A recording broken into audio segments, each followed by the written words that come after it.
Dubai Gold and Diamonds, Pride of Generations. Perindalmanna, Pattambi, Balancheri, Ramanattukara.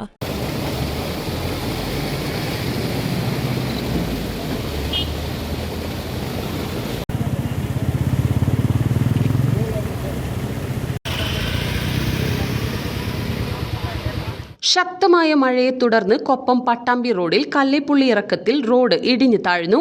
ഇന്ന് രാവിലെ മുതലുള്ള തോരാത്ത മഴയിലാണ് സംഭവം. കൊപ്പം കല്ലേപ്പുള്ളി ഇറക്കത്തിൽ പാടത്തിനോട് ചേർന്നുള്ള റോഡിന്റെ സൈഡ് വശമാണ് ഇടിഞ്ഞുകൊണ്ടിരിക്കുന്നത്.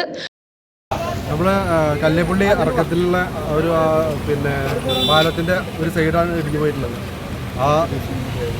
കുറച്ച് ദിവസം മുന്നേ ഇവിടെ കേബിളിൻ്റെ ആളുകൾ വന്നിട്ട് ലൈനിൽ അവിടെ കുഴിക്കൊക്കെ ഉണ്ടായിരുന്നു. അപ്പോൾ അതിൻ്റെ ഇതെന്താണെന്ന് അറിയില്ല. അതവരെ കുഴിച്ച് അവരെ വർക്ക് കഴിഞ്ഞ് പോയി. അതിനുശേഷം ഇപ്പോൾ ഈ മഴ അങ്ങനെ നിന്നത് കാരണമാണ് അതിൻ്റെ കാരണം തോന്നുന്നുണ്ട്. എന്തായാലും ആ ഒരു തോടുണ്ടായിരുന്നു, ചില തോട് പോയിരുന്ന തോടുകളും അടക്കം ബ്ലോക്കായി. ഇലക്ട്രിക്കിൻ്റെ പോസ്റ്റും ചെരിഞ്ഞ് നിൽക്കുന്നുണ്ട്. നല്ലൊരു ഭീതി പരത്തുന്നൊരു സംഭവമായിട്ടാണ് ഉള്ളത്. അപ്പോൾ അവിടെ എന്തായാലും അതിൻ്റെ ആളുകൾ വന്നിട്ട് പ്രത്യേകം അതിൻ്റെ പരിഹാരം എന്താണെന്ന് വെച്ചാൽ കണ്ടിട്ടില്ല എന്നുണ്ടെങ്കിൽ റോഡ് തന്നെ മൊത്തം ബ്ലോക്കായി പോകും. സ്ഥലത്തെ സ്ഥിതിഗതികൾ വിലയിരുത്താൻ Pattambi MLA Muhammad Muhsin, block panchayat president Geetha Manikandan, Koppam panchayat president T Unnikrishnan, മറ്റു ജനപ്രതിനിധികൾ, ഉദ്യോഗസ്ഥർ എന്നിവർ സ്ഥലം സന്ദർശിച്ചു. അപകട ഭീഷണിയെ തുടർന്ന് പാതയിലെ ഗതാഗതം നിയന്ത്രണത്തിലാണ്. കൊപ്പം പോലീസിന്റെ നേതൃത്വത്തിലാണ് ഗതാഗത നിയന്ത്രണം. പാതയിലൂടെ ഭാരിച്ച വാഹനങ്ങൾ കടത്തിവിടുന്നില്ല.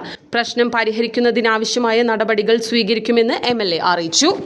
കൊപ്പം കല്ലേപ്പുള്ളി ഇറക്കത്തിൽ, അതായത് നമ്മൾ തൃത്താലക്കൊപ്പം കഴിഞ്ഞിട്ടുള്ള ഭാഗത്ത് റോഡിൻ്റെ സൈഡിൽ മണ്ണ്, അവിടെ കൾവർട്ടിനോട് ചേർന്ന് വലിയ രീതിയിലുള്ള വെള്ളം മഴയും പെയ്തതിൻ്റെ കാരണത്തിൽ സൈഡിൽ മണ്ണ് ഇടിഞ്ഞു പോയിട്ടുണ്ട്. ഇപ്പോഴും റോഡ് പൊട്ടിയിട്ടില്ല, പക്ഷേ റോഡിൻ്റെ അടിയിലുള്ള മണ്ണടക്കം ഇടിഞ്ഞ് പോയിരിക്കുകയാണ്. അപ്പം അങ്ങനത്തെ ഒരു സാഹചര്യമാണുള്ളത്. അടിയന്തരമായിട്ട് ഇത് താൽക്കാലികമായിട്ടാണെങ്കിലും എന്താ ചെയ്യാൻ കഴിയുക എന്നുള്ളതിനെക്കുറിച്ച് ആലോചിച്ച് PWD ഉദ്യോഗസ്ഥരുമായിട്ട് ബന്ധപ്പെട്ടിട്ട് അടിയന്തരമായി അതിനുള്ള സൊല്യൂഷൻ ചെയ്യും. ഗതാഗത നിയന്ത്രണം, അതായത് ഭാരവാഹനങ്ങളുടെ നിയന്ത്രണം നൽകാനും നമുക്ക് ചിലപ്പോൾ നോക്കേണ്ടി വരും. ഇപ്പോൾ എന്തായാലും പോലീസുമായി DYSP ആയിട്ട് സംസാരിക്കുകയും പോലീസുകാർ ഇവിടെ ഉണ്ട്. ഭാരവാഹനങ്ങളുടെ കാര്യം നോക്കിയിട്ട് നമ്മൾ പരിശോധിക്കും. അപ്പോൾ തൽക്കാലം കടത്തി വിടുന്നുണ്ട്. പക്ഷേ എന്തായാലും ഇനിയും മഴ രൂക്ഷമാവുകയാണെങ്കിൽ അതിൻ്റെ അടിയിലെ മണ്ണ് ഇനിയും ഒലിച്ചു പോവുകയാണെങ്കിൽ അപകടമാണ്. അപ്പോൾ അതാണ് ഇപ്പോഴത്തെ സാഹചര്യം. റോഡ് ഇതുവരെ പൊട്ടിയിട്ടില്ല.